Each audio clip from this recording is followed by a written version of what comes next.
How are you guys? Like I promised, I'm going to post this video.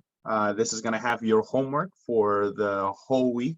Actually, for the little ones, this is going to be your homework for the week. For the older ones, I'm going to talk to you about what your homework is going to be. But we are still going to be talking about the life of Joseph.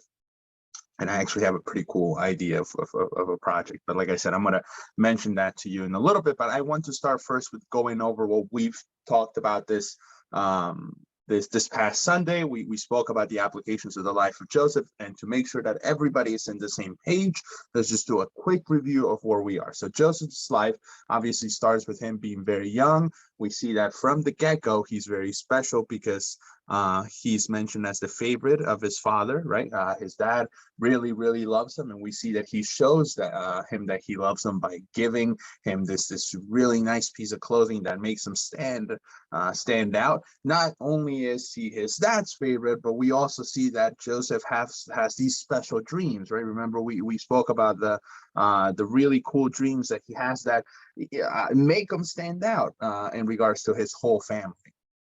And because of that, unfortunately, his brothers do not like him. And it gets to the point where they want to kill him, right? And later on, when they see him coming, they say, oh, here comes the dreamer. And when he goes and approaches them, they want to kill him. Instead, they end up selling him for 20 pieces of silver. And he ends up in Egypt, where he ends up being a servant. And of course, we see that things go downhill from there, right? I mean, his brothers try to kill him, they throw him in the well, they sell him like a slave, he ends up being a servant. Things start to go very well there, but unfortunately, we see the story of Potiphar's wife, right? Joseph is taking care of Potiphar's house, but Potiphar's wife really likes Joseph. She sees him as beautiful, and because of that, she wants to be with him. But Joseph says, no, I'm not going to fail God. I'm not going to do this against God. He's not even thinking about Potiphar so much as he's thinking about what that would do in regards to his relationship with God. Potiphar's wife does not like this. And because of that, she makes up this lie that he was with her behind Potiphar, without him knowing. And because of that, Potiphar gets really upset and ends up throwing Joseph in jail, where again, things go kind of a little bit good, but then he ends up being in jail with two guilty people. There again, we see more dreams, right?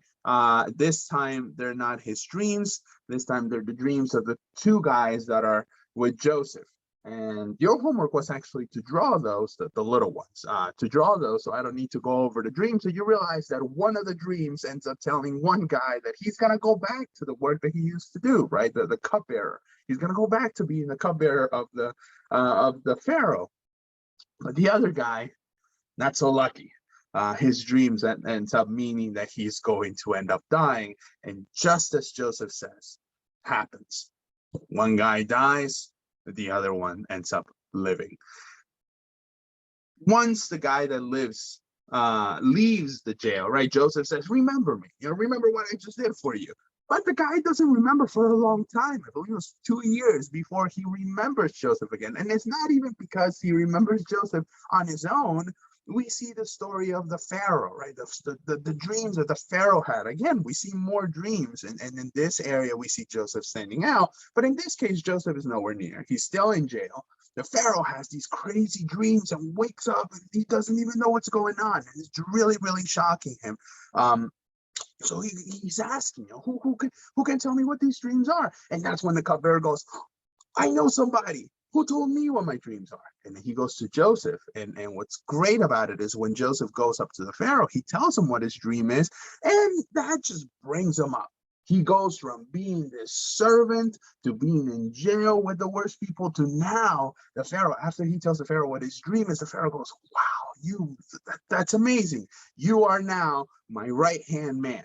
Remember, the dream was about the nation of Egypt being very prosperous. So we're going to have plenty of food for 7 years.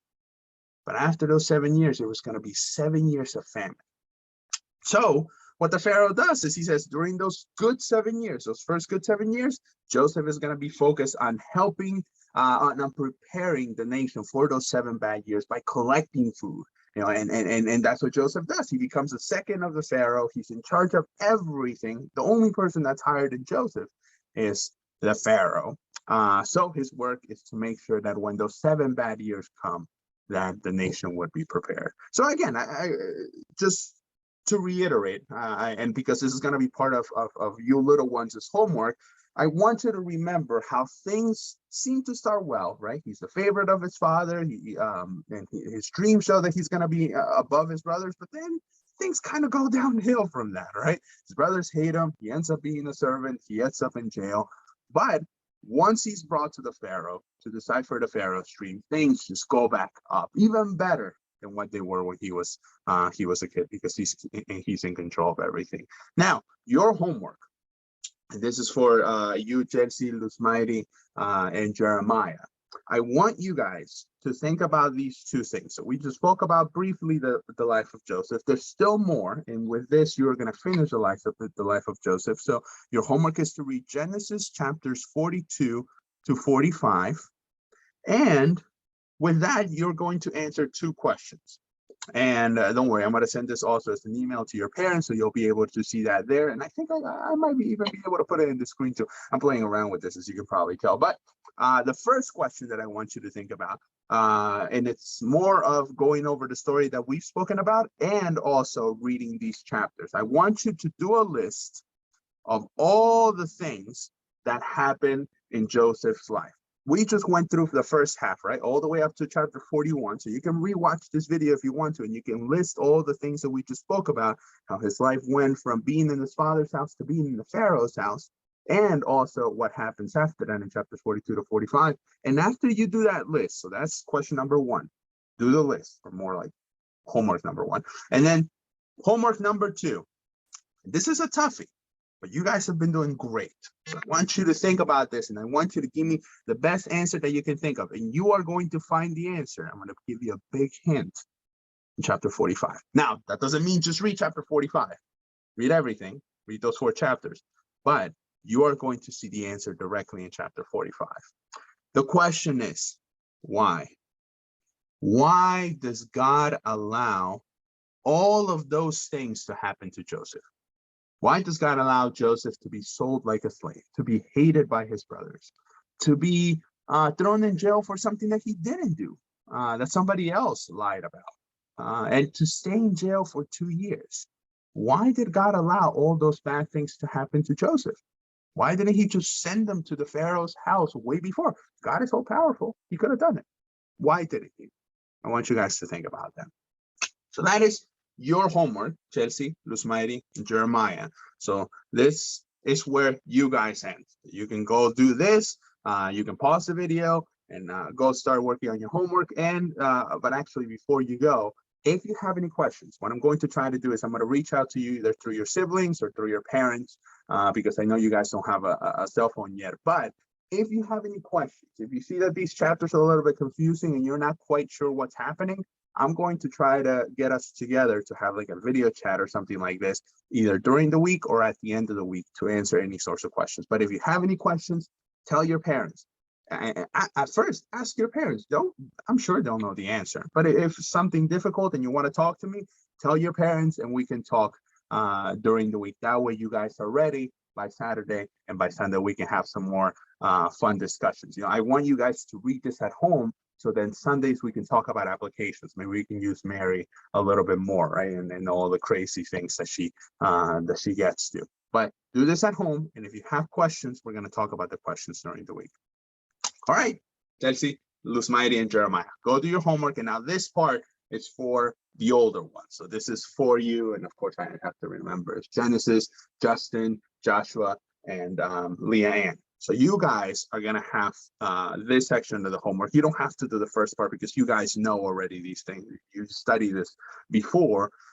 Unless you don't remember, then answer the question. They'll probably be a lot easier for you if you don't remember. But if you do, I have a very fun project for you. And this is what I want you guys to work on. You guys are very good as a group. So I want to take advantage of the fact that you guys work very well as a group. With you four, are going to look at the whole life of Joseph. So you're going to look at Joseph's life.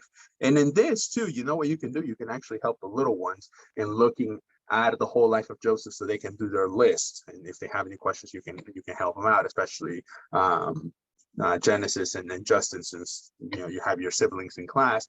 But your project is going to be to look at the life of Joseph and compare it to the life of Jesus. Now, I'm sure that you guys have spoken about this before. This is taught every time there's a Bible class. You compare Joseph and Jesus because there's a lot of similarities. But here's the challenge. You're not just going to write a list of similarities and obviously the Bible verses, because you have to have Bible verses. But your list is going to compete against mine. I have a list of all the similarities I have found between Joseph and Jesus throughout the years. Now, it's you four working on this. And if you're not quite sure where you find the similarities, well, that is from chapters 37 of Genesis all the way to chapter 50. So you have 14 chapters to read, but it's not due this weekend. Don't panic. Some of you are thinking 14 chapters, that's crazy. No, it's not due this Sunday. It's due the Sunday after. So you have 2 weeks to work over this, and you're working together. So what you can do is you can even split chapters. You can say one person works on 3 chapters, the other person works on 3 chapters, the other person works on 3. If you want to do that, that's perfectly fine. You're working as a group. And you guys are competing against me. What does that mean? Well, your list, if it's larger than mine, say you found, come up with a crazy number. Let's say you found 100 similarities. You found 100 similarities between Joseph and Jesus, or foreshadowing, as you guys studied before, that fancy word, right? That similar things between Joseph and Jesus. Let's say you found 100, and my list only has 90. That means that for each one of extra that you get from my list, in this case, you have 10 more than I do. That means that for each one on your test, which is going to happen, I think, after camp, 2 weeks after camp, you will get 5 points for every extra one that you get. So in this case, you guys say you got 100 connections, I only found 90. That means that for those extra 10, each one of you gets 50 extra points on your next test. And not just that, if you guys get more than I do, even if you get one more than I do, you guys can take the test home and you don't have to do it during services. Not just you, but everybody. So even the little ones, they will be able to take their test home. And not just that, but you would be able to talk with other people to get the answers. Not Google. And this is a rule that I want you guys to remember. You cannot Google a list. I will know, because I have done it before. Do not Google what are the connections between Joseph and Jesus and just copy that list down, because I will ask you questions to make sure that you guys understand what those connections are. So I want you guys to think about this. You can ask anybody. And of course, I know most of you are thinking, oh, I can ask Gardner, I can ask Joy. You can ask anybody what connections they see between Joseph and Jesus. I will try to reach out to them beforehand so they don't obviously make it easy for you and just give you their list, but kind of give you clues as to where to look. But you can ask anybody, you can read books, you can go to the library, you can look at your Bibles, anything but searching the internet. And again, for every one that you get extra, you get 5 points more on your test. And if you get more than I do, you get your next test as a take home, and you can ask anybody for the answers. So that is your project. If you have any questions, if you don't know where to start, same as I told the little ones, I'm going to try to get you guys together too, so we can talk about some stuff during the week, because as you noticed, our Bible class has these applications that are simple, and it also applies to you. So I'm going to try to do that too, have these applications for everybody. But I want to go through certain things that are deeper in the passage that I think you guys are going to find interesting that I can't do with the little ones, because obviously they're not at that level yet. So we're going to see if we can meet during the week. I'm going to talk to you guys, and I'm pairing McDonald's because that's the number Joshua gave me. But I'm going to talk to you guys when the best time is to meet.